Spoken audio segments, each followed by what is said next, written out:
welcome back to my channel. Perkenalkan, nama aku Sheila Antoinette dan hari ini aku akan kembali memberikan update soal kasus dari Tank Monida, guys. Jadi pertama-tama aku bikin update dulu soal kain putih dari Tank Mo. Nah, ini ada tanggapan dari Bang Jack yang merupakan orang yang dari Amerika tersebut yang melakukan live streaming dengan Mr. Tai dan pengacara Krishna. Jadi seseorang pria bernama Jack itu sekarang ikut terseret dalam kasus dari Tank Monida karena dugaan bahwa rok putih yang ada dipegang oleh Bang Jack itu adalah rok putih palsu gitu, guys. Dan Jack juga disebut-sebut sebagai orang yang tidak memiliki kepentingan dalam kasus kematian artis cantik Tank Monida. Jadi ya bayangin aja ya, orang dari Amerika kok tiba-tiba ikut, bener-bener ikutnya bukan hanya seperti kita yang ngomongin doang nih, bener-bener ikut campurnya tuh ikut campur banget. Jadi banyak banget yang juga langsung menyerang dia. Tapi Jack mengatakan kini kain putih dari Tank Monida sedang dalam proses pemeriksaan untuk membuktikan apakah itu tuh asli atau palsu. Dan dia bilang apa yang dia lakukan itu sebenarnya dia tuh cuma pingin menolong Tank Monida. Dia pingin memberikan keadilan untuk Tank Monida, nggak lebih dari itu. Dia juga bilang dia itu nggak mau pansos, pokoknya dia ya kayak tulus aja gitu. Dan sekarang keaslian dari rok putih dari Tank Monida ini masih menjadi perdebatan. Ada yang bilang kok itu asli, ada yang bilang kok itu palsu. Dalam unggahan Facebooknya Jack bilang kalau baju saya sudah kirim untuk diperiksa, tugasku sudah berakhir. Ini asli atau palsu silakan tunggu dan lihat. Jadi tugas dia pokoknya udah mengirim itu semua ya udah berakhir gitu. Ntar itu palsu atau asli ya itu urusan yang ngecek itu semua kebenarannya gimana di lembaga-lembaga yang memang terkait. Nah, terus sekarang info yang kedua, ternyata inisial M yang menjadi dalang kasus kematian Tank Monida itu bukan pengacara, tapi siapa? Jadi ternyata inisial M itu udah banyak beredar di media. Pada sekarang tuh bukan untuk pengacara ketum lagi ya, inisial M itu ternyata terbuka untuk Mr. Anucha. Nah, kemungkinan besar orang-orang pada mencurigai pengacara Mr. Anucha ini adalah dalang dibalik orang-orang itu tuh harus ngomongnya seperti apa, di settingnya seperti apa, atau konsultan bagi orang-orang yang ada di speedboat tersebut. Nah, di sini Mr. Anucha mencoba untuk klarifikasi, mengatakan bahwa dia bukan konsultan yang selama ini telah disalahpahami sama netizen kalau itu tuh dia, bukan dia. Inisial M yang telah menyerah ke pihak kepolisian itu menurutnya bukanlah bekerja sebagai pengacara, tetapi siapa coba? Pemilik restoran yang membantu memandu orang-orang speedboat pada hari kecelakaan. Tapi ini masih dugaan ya, guys. Bahkan pemilik restoran itu juga memerintahkan, bahkan pemilik restoran diduga meminta klip atau CCTV atau beberapa CCTV itu dihapus gitu, guys. Namun demikian Mr. Anucha tidak menampik bahwa kelompok yang ada di speedboat itu memang pernah menghubungi dia untuk meminta nasihat tentang masalah hukum. Tetapi jelasnya pihak mereka tidak menyuruh orang-orang di speedboat untuk mengerjakan dengan cara apapun. Dan untuk M ini, untuk pengacara ini, dia bilang saya sudah menikah, saya tidak punya waktu untuk menonton berita. Tetapi hanya ketika saya telah berkonsultasi sebagai pengacara aja nih, guys. Jadi pengacara ini bilang seperti yang ditunjukkan tadi dalam berita yang tidak saya ikuti dengan cara apapun karena itu tidak ada hubungannya denganku. Jadi nggak mungkin juga dia kayak setting-setting orang terus ngajarin untuk bohong ke polisi, nggak mungkin karena dia aja nggak nontonin beritanya, dia kayak nggak tahu banget gitu tentang beritanya. Nah, menurut dia tuh begitu, guys. Bahkan menurut pengacara ini, dia mengakui kalau dia tidak menerima satu bat pun dari siapapun dan dirinya tidak pernah setuju untuk menjadi pengacara untuk salah satu orang di dalam speedboat tersebut. Jadi dirinya tuh nggak ikut campur sama sekali. Jadi jangan tiba-tiba orang tuh menyerang ke arah dia, menurut dia gitu ya, guys.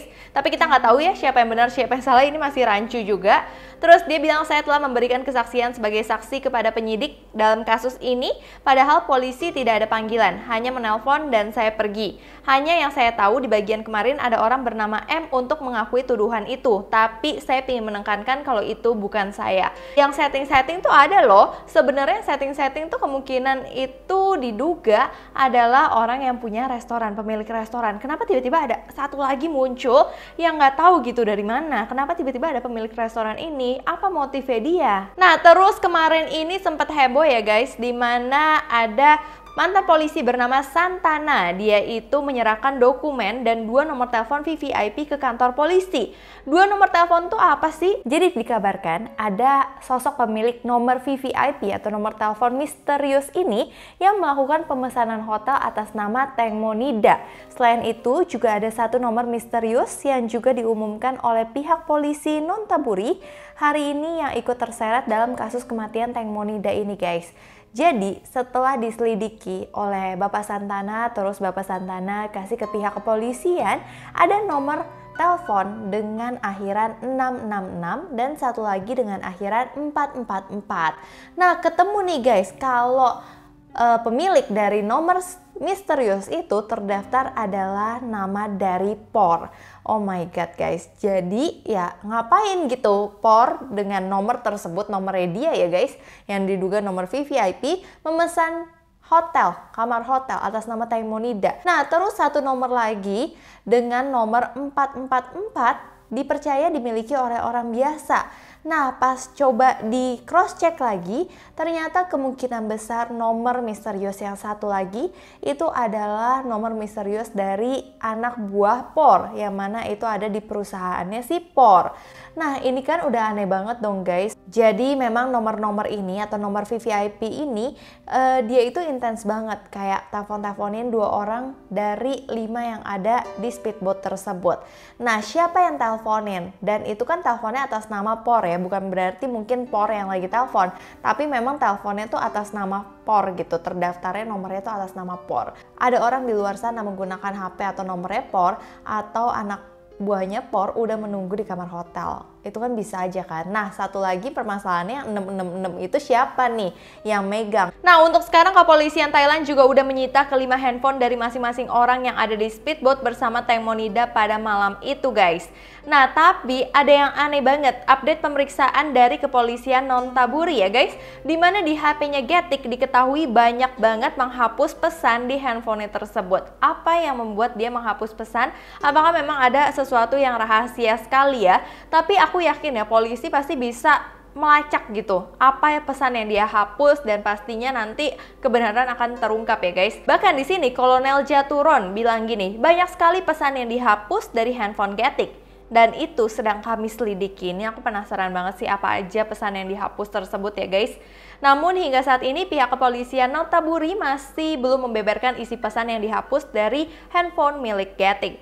Jadi sekarang yang bikin aku penasaran adalah dua nomor VVIP itu kenapa tiba-tiba munculnya atas nama Por dan juga atas nama anak buah dari perusahaannya Por, dan juga apa aja pesan yang dihapus di HP-nya Getik. Itu benar-benar menjadi misteri dan aku yakin sebentar lagi pasti terungkap. Dan aku juga masih penasaran banget sama sosok M yang dibilang oleh Getik. Getik juga udah meyakinkan ini pengacara ya guys, tapi kenapa tiba-tiba si pengacara tersebut bilang kalau ini adalah pemilik restoran.